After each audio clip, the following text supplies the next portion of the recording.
Bonjour, bienvenue à vous en ce 9e jour de notre série 12 jours, 12 actions pour améliorer l'efficacité de votre site internet. Et aujourd'hui, on va parler de quelque chose qui vous branche pas toujours, mais qui est essentiel pourtant, c'est la sécurité de votre site internet. Je suis sûre que, comme tout le monde, hein, vous n'avez pas du tout envie de voir votre site piraté. Donc, il faut absolument que vous fassiez attention à tout ça. On se dit souvent que ça n'arrive qu'aux autres. Vous pouvez aussi vous dire que votre site est petit pour l'instant, qu'il n'y a pas beaucoup de trafic, donc vous ne voyez pas trop l'intérêt pour des personnes malveillantes de se concentrer sur votre site. Détrompez-vous. N'importe quel site, quelle que soit sa taille, quel que soit son trafic, peut être piraté. Et je peux vous assurer que quand ça arrive, c'est vraiment galère, c'est une perte de temps monumentale, alors que avec quelques actions, ça pourrait être évité. Donc la première action que je vous invite à faire, c'est au niveau du nom d'utilisateur et du mot de passe. Vous savez que c'est important, je suppose que vous l'avez lu partout, mais c'est vraiment le premier, c'est le premier point d'entrée, hein, cette identifiant et ce mot de passe. Donc surtout, ne gardez pas le mot de passe par défaut qu'on vous a donné, le mot de passe admin.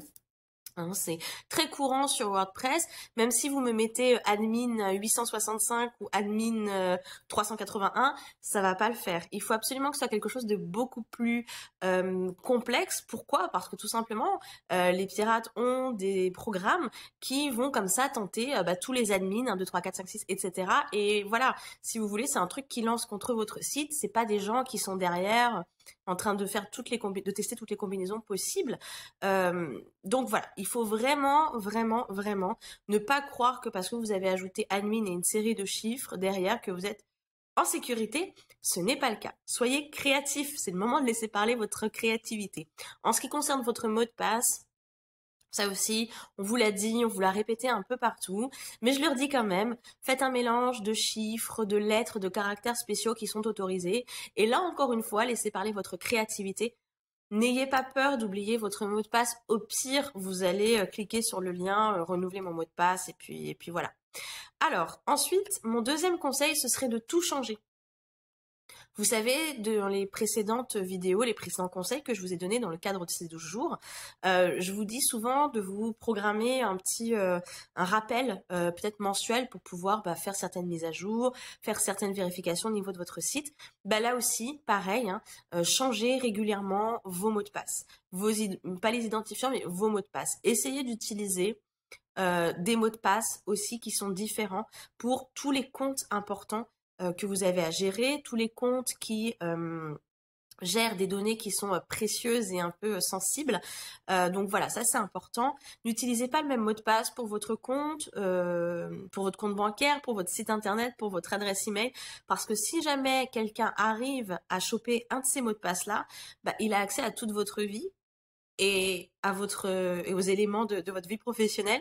Donc voilà, surtout ne faites pas ça, ne leur facilitez pas la tâche. Pour vous aider à vous souvenir de vos mots de passe, prenez un petit carnet. Prenez un petit carnet, ne stockez pas évidemment ça sur un fichier Word ou autre, puisque là aussi, hein, votre site, votre ordinateur, peut être attaqué. Donc prenez un petit carnet.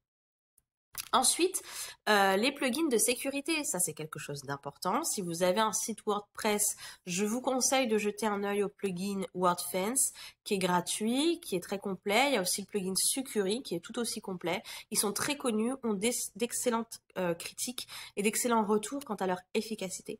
Donc ne laissez pas votre site internet sans plugin de protection. Et puis ensuite, mise à jour. Faites les mises à jour. C'est très important.